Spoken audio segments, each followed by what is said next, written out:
சாமி பின்னப்பட்டுக்கிட்டு நம்ம பானம் பாதி ஆகிக்கிட்டு அப்படி எடுத்துங்க. ஆவுடையார் நந்தி இருக்கிறாரு. கிழக்குமருதூர் ஊராட்சி உளுந்தூர்பேட்டை தாலுக்கா கள்ளக்குறிச்சி மாவட்டம்.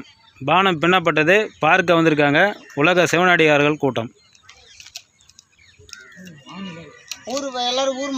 மற்றும் கிழக்குமருதூர் ஊராட்சி ஊர் பொதுமக்கள். ஊர் சம்மதம் எல்லாமே ஊர் சம்மதோடு தான் நடத்தி கொடுக்க கேட்டுக் கொடுக்குறோம்.